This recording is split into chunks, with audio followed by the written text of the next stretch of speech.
Hey everyone, welcome back to my YouTube channel. Hope आप सभी बहुत अच्छे होंगे और बहुत अच्छा कर रहे होंगे अपनी ज़िंदगी में। सो गाइस, आज है बुधवार का दिन और बुधवार का दिन गणेश भगवान को समर्पित होता है। और गणेश भगवान जी शिव जी के सबसे बड़े पुत्र हैं। और गणेश भगवान से ये सीखने को मिलता है हमें कि हमेशा अपने बात पे अड़े रहना, ठीक है। अपने कर्तव्य के लिए, अपने धर्म के लिए अड़े रहना। बिकॉज जब माता पार्वती ने उन्हें कहा कि तुम द्वार पे रहना और मेरी बिना आज्ञा के किसी को अंदर मत आने देना, तो वो अपनी इस आज्ञा का पालन करते हुए अड़े रहे। और इसी के चलते उन्हें दूसरा सर लिया और फिर उसके बाद वो पूरी दुनिया उन्हें पूजती है, ठीक है। रिद्धि सिद्धि के दाता हैं वो, ठीक है। और बिना गणेश भगवान के तो कोई भी पूजा हिंदू धर्म में, सनातन धर्म में अधूरी ही है। सो सर्वप्रथम गणेश भगवान की ही पूजा होती है, चाहे वो कुछ भी हो, शादी ब्याह, पार्टी, न्यू इनॉग्रेशन, किसी किसी भी तरीके की XYZ कोई भी सेलिब्रेशन हम करते हैं, तब हम गणेश भगवान जी का ही नाम लेते हैं। तो आप हफ्ते में बुधवार के दिन तो आप गणेश भगवान का ध्यान करते हुए, ठीक है, उनके मंत्र जाप करें, ठीक है। और जब भी वेल एंड गुड है कि आप रेगुलर शिवालय जाते हैं, तो शिवालय जाते हैं तो आप ओम गण गणपते नमः का जाप करते हुए गणेश जी पे भी जल चढ़ाएं, ठीक है। जल अगर वहाँ पे गणेश जी की मूर्ति है तो, बिकॉज़ कई शिवालयों में सिर्फ शिव जी की ही शिवलिंग ही होता है। और जहाँ गणेश जी भी हैं विराजमान, वहाँ सबसे पहले गणेश जी को जल चढ़ाएं, ठीक है। और फिर उसके बाद अगर नहीं है वहाँ पे मूर्ति शिवलिंग के साथ, तो आप उनका नाम जाप कर सकते हैं वहीं बैठ के, ठीक है। और जल चढ़ाते हुए ओम गण गणपतये नमः, ओम गणेशाय नमः, इन दोनों में से किसी भी मंत्र का आप जाप करें, ठीक है। और आज की वीडियो में हम बताएंगे आपको भक्ति मार्ग में आने वाली समस्याओं से ओवरकम कैसे करना है, ठीक है। देखो, हम जब भक्ति मार्ग पे आगे चलते हैं तो समस्याएं तो ऑब्वियसली आती ही है ना, बिल्कुल आती हैं। बिकॉज़ अगर आपके परिवार में आपके अंदर लाइट, वो आप एनलाइटेड कर लेते हो खुद को, तो आपके अंदर बहुत ज़्यादा पीस आ जाती है, ठीक है। आपके अंदर इंटरनली इतनी गहरी पीस होती है कि मृत्यु तक की आपके सिचुएशन सामने आ जाएगी, तब भी आपको कोई फ़र्क नहीं पड़ेगा उससे। आपको ये पता होगा कि ये भी एक प्रोसेस ही है जीवन का, ठीक है।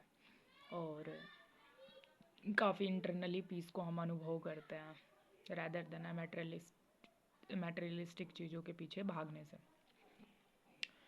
तो आपको समस्या तो ये है कि आपको रोकने की कोशिश करेंगे सब। क्यों? बिकॉज़ आप एनलाइटेड हो, ठीक है।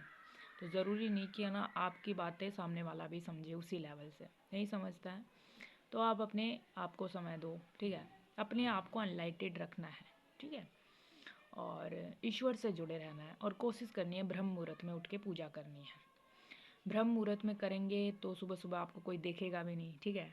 चुपचाप से आप नहा धो के अपने रूम को साफ सुथरा करके, या फिर जहाँ आप पूजा करते हैं पूजा घर में क्लीन करके वहाँ पूजा करके, और सुबह सुबह ही निपटा दो। फिर उसके बाद दिन में कुछ भी करो, ठीक है।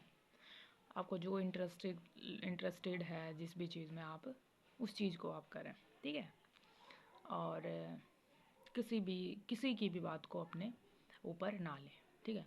वैसे ही नहीं आएंगे, अपने ओरे को ना बिल्कुल लॉक करके रखना है, ताकि कोई भी बात का आप पे किसी भी बात का इफ़ेक्ट ना हो, ठीक है।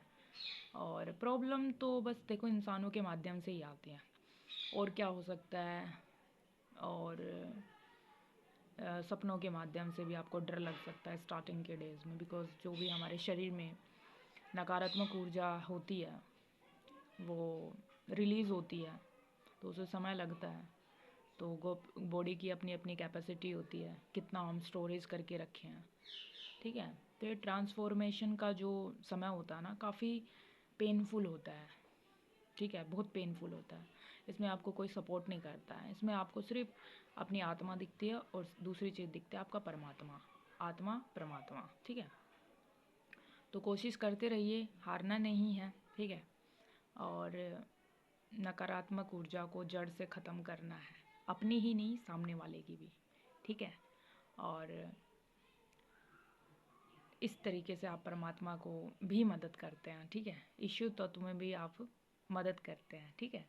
एक भक्त जो होता है एक वाइब्रेशन रिलीज़ करता है अपनी पूजा भक्ति से, नाम जाप से, और फिर इस वाइब्रेशन से धरती को भी मदद मिलती है, यूनिवर्स को भी मदद मिलती है।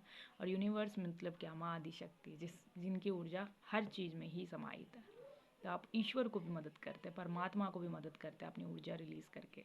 तो आप डिपेंड ये करता है आप कौन सी ऊर्जा दे रहे हैं, ठीक है। आप सकारात्मक ऊर्जा देंगे तो आपके पास सकारात्मकता आएगी, आप नकारात्मक ऊर्जा देंगे तो आपके पास नकारात्मकता आएगी, ठीक है। जैसा आप देंगे वैसा ही आपको मिलेगा, ठीक है। तो यही है कि अपने आप को साफ़ सुथरा रखना है, क्लीन कपड़े पहनने हैं, जहाँ आप पूजा करते हैं एटलीस्ट उस जगह को तो क्लीन रखना है, साफ़ सुथरा रखना है, मैसी मैसी नहीं रहने देना है, ठीक है। और एक हाई वाइब्रेशन में रहना है, ठीक है। लो वाइब्रेशन की चीज़ों से खुद को बचा के रखना है। तो इस वीडियो में बस इतना ही। थैंक यू सो मच, आप इस वीडियो में बने हैं। जय श्री राम, जय नीम करोली बाबा, हर हर महादेव, जय माँ आदि शक्ति, धन्यवाद।